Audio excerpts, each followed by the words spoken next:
من بيروت لشرق الخلق ديكي رحلة حج وتواصل ثقافي بدعوة من بلدية أرسطوطل. لقاء رئيس بلدية أرسطوطل السيد ستيليوس فاليانوس توج اليوم السادس والجريك جاسترونومي مع الشيف ديمتريس باكاتسانوس وجولة بأرجاء قرية أرنيا. بهاليوم المشمس الدافي بعد كم يوم باردين شهدت الحرارة فيه انخفاض ملحوظ بدرجتها 2. تحلى الجزدورة بشوارع الضيعة المزدانة بألوان العيد والكريسماس تري والحلويات الخاصة بمناسبة الميلاد. حان اليوم الموعد الرسمي للقاء رئيس البلدية ستيليوس فاليانوس صاحب الدعوة اللي حب يجمع باتحاد روحي وحضور شخصي ما بين البلدين لبنان واليونان. ولأنه شعب اليونان بيشبهنا كتير بتكريمه لوالدة الإله حبيت أقدم له باسمي وباسم المحطة اللي بمثلها مريم تي في ونورسات أيقوني لوالدة الإله سيدة الجبل المقدس اليونان جبل آسوس، وإنما حاملة أو بتحتضن علم لبنان، علامة لاتحاد بين البلدين، اتحاد صلاة على نية لبنان واليونان. وكان إلنا هاللقاء مع سعادته. Arnea is the historical capital of municipality of Aristoteles. It's a very historical place. It has a very beautiful environment and very important architecture in this village. Very important buildings, traditional buildings with history of 200 years makes Arnea as one of the most beautiful villages in Greece. And this is not my opinion, but is the opinion of big broadcastings like CNN that elected Arnea as the third most beautiful village in Greece. So it's the other option for one who wants to come in municipality of Aristoteles. It's the mountains around Arnea.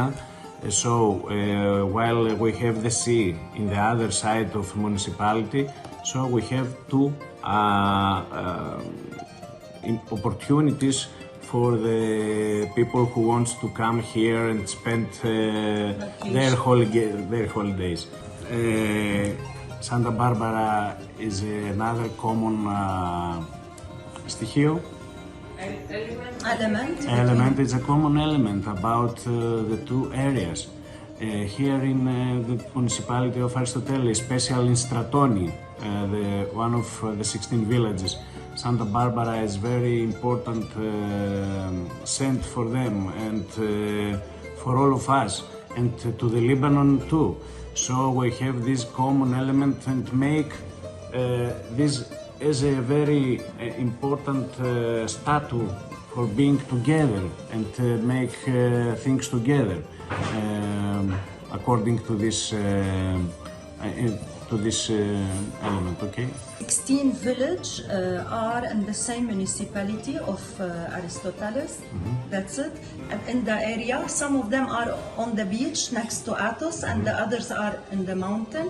Yes, about 8 villages are near the sea, and the same for the other 8 villages are on the mountain. We have 3 important mountains. We have 3 gulfs, sea gulfs. We have 100 sandy beaches, and all this is very important because we have 2 faces in municipality of Aristoteles that can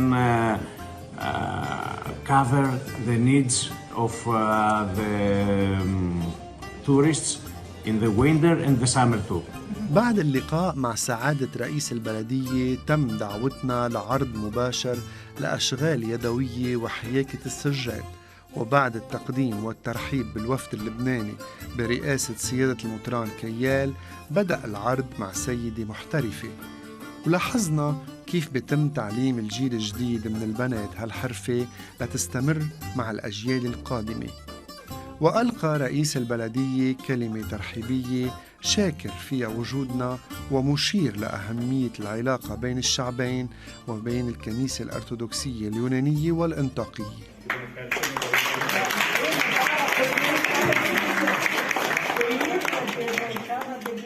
Μαζί με τη συνοδεία του, τον Πάτερ Ευθύμιον, τον οποίο και επίσης ευχαριστούμε πολύ.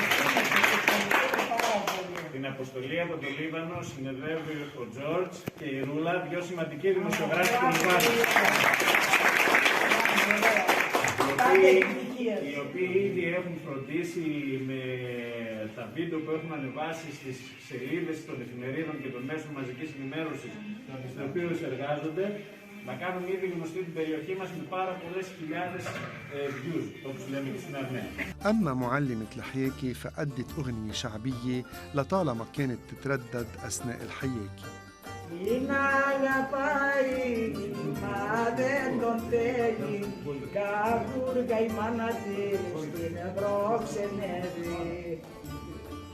Πάρε τον κόρη μου, τον Τούρκο άντρα, να σε φωνάζουνε Χάνο Σουλτάνα.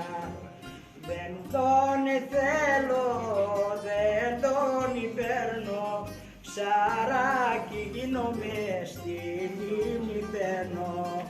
Ψαράκι γίνομαι στη λίμνη μπαίνω, το Τούρκο άντρα δεν τον θέλω. Πάρ' τον κόρη μου, έχει καίκι, θα σε Συριανάει στη Θεσσαλονίκη. Πάρ' τον κόρη μου, έχει βαπόρι, θα σε Συριανάει Μουρενή και πόλη. Δεν τον θέλω, δεν τον παίρνω, λουλούδι γίνομαι στη γη σπιτρώνω.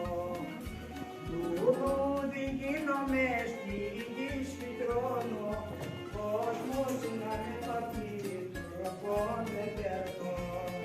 Πάρε τον κόρη μου, τον Τούρκο άντρα, να σε φωνάζουνε Χάνο Σουλτάνα. Δεν τον θέλω, δεν τον παίρνω, Ρώμια γεννήθηκα, Ρώμια πεθαίνω.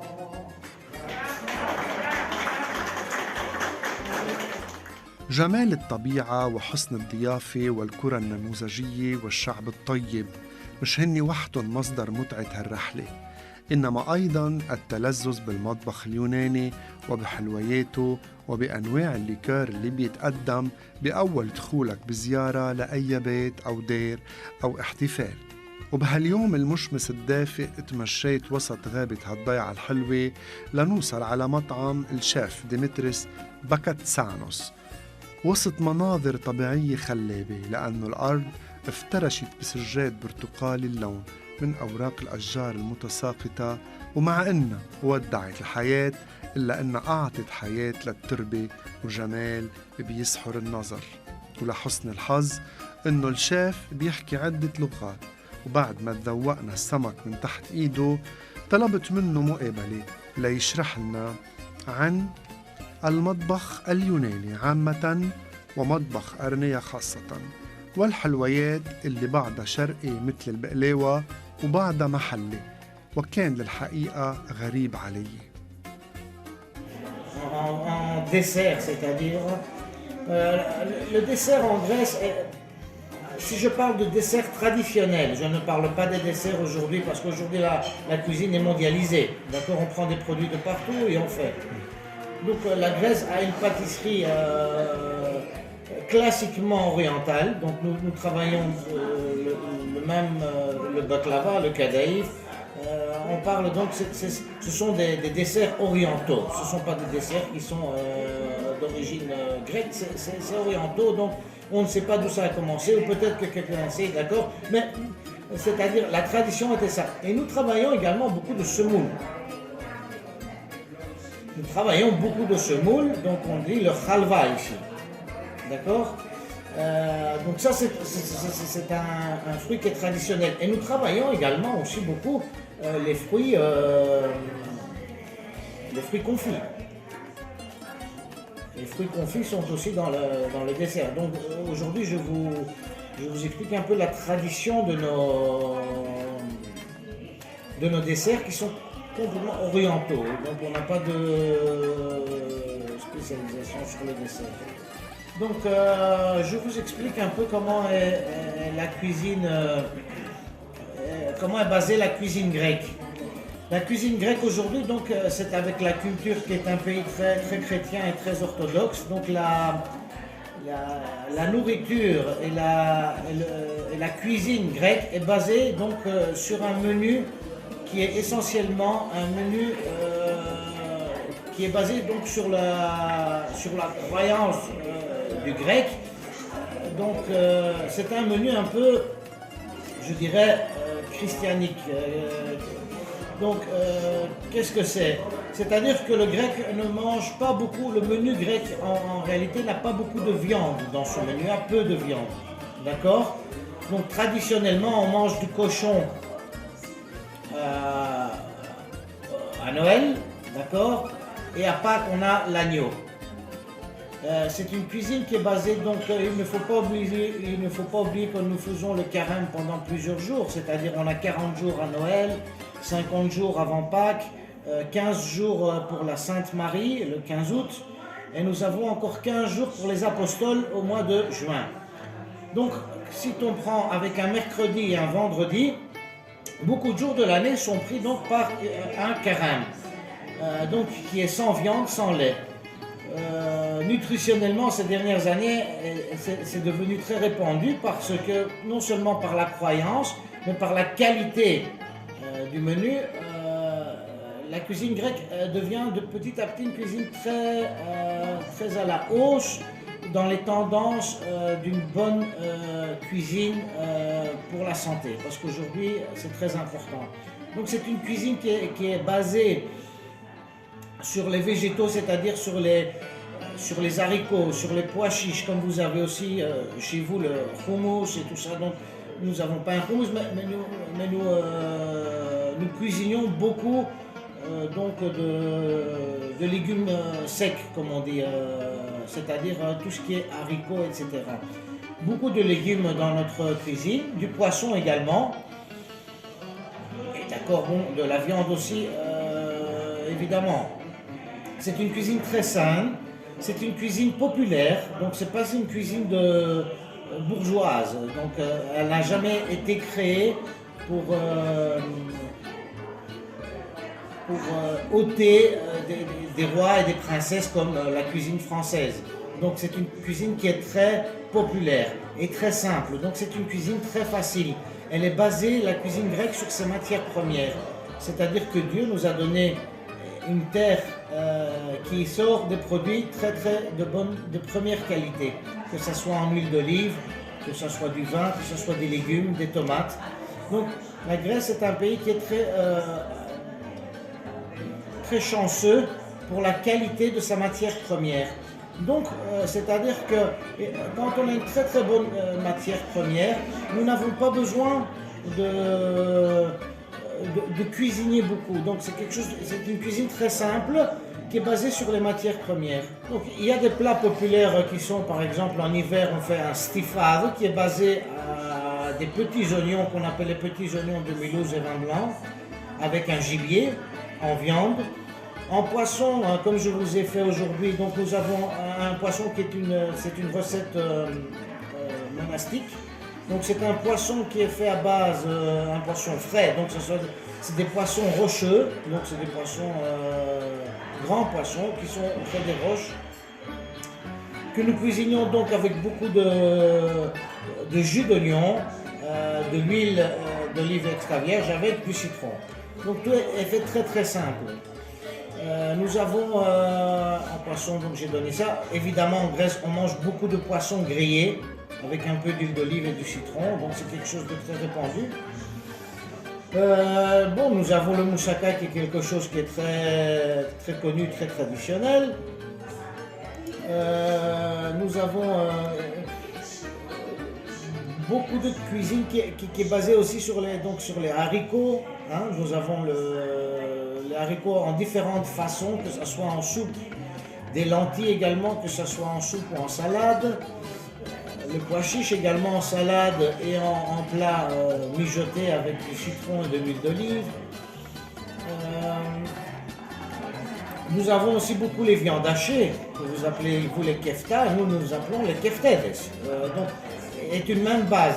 Je dirais même que sur beaucoup de choses, la cuisine libanaise et la cuisine grecque a beaucoup de produits qui sont